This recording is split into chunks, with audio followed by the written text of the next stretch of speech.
Well, today we're joined by Sister Agnes Mariam of the Cross. Now, she's founded a Christian community and a monastery in Damascus. She's been living there and working there for the last 12 years. Thank you very much, Sister, for joining us today. Well, my first question is, you've been there for 12 years working in Damascus, in Syria, around different areas. Has there been a difference in your work throughout those years and in the recent months that we've seen uprisings and violence? Of course, we have been facing a reality evolving to get more and more tragical, dramatic. It's a real descent to hell.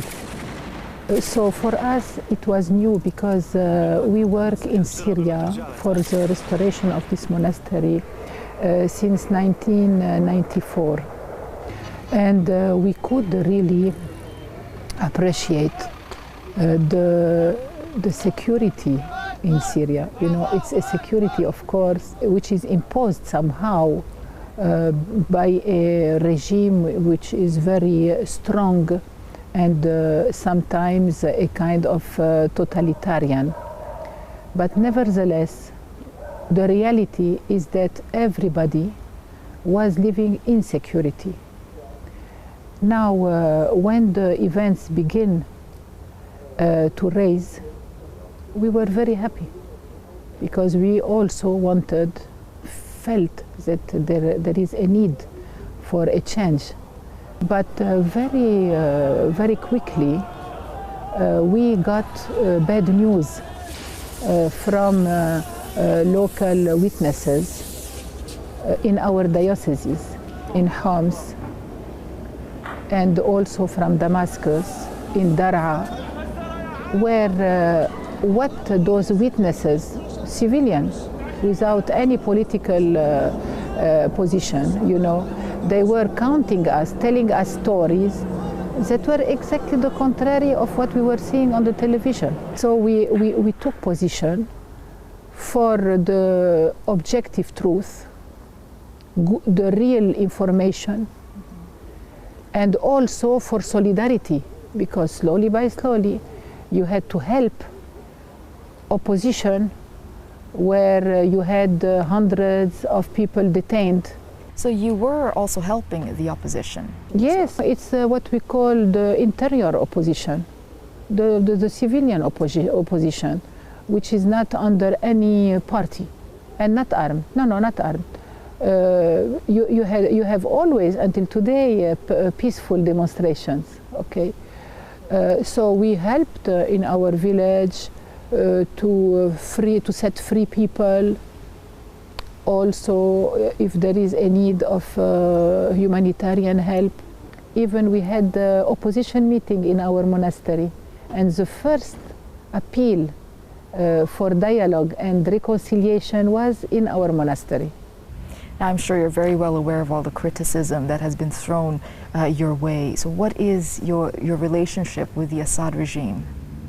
You know, I have no relationship with a regime.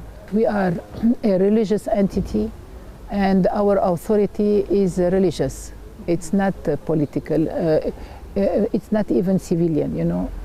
We had mainstream reporters that came to Syria, and for a while I went with them on the scene, you know. But in January, in December, I asked to go to the opposition parts, where the guerrilla were already implemented. Okay, and so I could have an idea as an eyewitness. And in the beginning, we did not even know who were those people. And we said that those people, there were unidentified armed gangs, you know. We said we don't know whom they are, but they are spreading chaos, disorder, killings, abducting, and many kind, you know, of methods to destabilize a country, and also to implement a kind of preparation for a civil war. For example, they would kill very targeted, for example, they will kill Alawite. I have seen in Homs a flock of blood, because in the day before, people, you know, those unidentified gangs have been beheading 9 Alawite people just because they were Alawite. I have seen this with my eyes, and I talked to the population, the Sunni population. Whom do you think has perpetrated this? They didn't know. They said they were wearing like soldiers. But do you think that it's the loyal soldier? What do you want me to do? I cannot shut up. If nobody is reporting this, I feel that if I know it and I do not report it, I am helping criminals to continue their way. And after, even a Human Rights Watch began to talk about things perpetrated by insurrection, armed insurrection, affiliated, saying that it is affiliated to the opposition, that were doing things against humanity. And this is an improvement. We're talking now about the Syrians in general. Do they want a regime change? Look, I think that yes, and that the regime has fallen. There is no more this regime. You will never ever have the same regime onward. Now, the Christian, they have been discriminated not because they are Christian, but because being Christian, they could not participate in Islamist demonstrations, okay?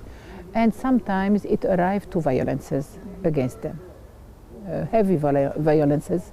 You know, we had more than 200,000 Christians that had to flee out because of this ambiguous position. We have to here to discern between exterior opposition. You know, in some of the leaders of the opposition outside of Syria, they never came back to Syria since 30 years. So they don't have a popular ground, okay? They want to come, to be able to come, but with the help of foreign intervention, military.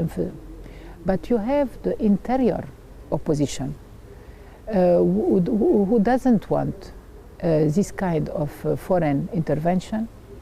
They want changes, but without violence and without destroying everything. When we're talking about a solution, a third way, as you mentioned earlier, in this conflict, how is that going to happen given that there are a lot of guns on the street? How is the solution to work, and what exactly can be done? There is a big violence, you know, but it's not everywhere in Syria. The violence resides nearby the borders and is following a special plan. But in the inner country, you have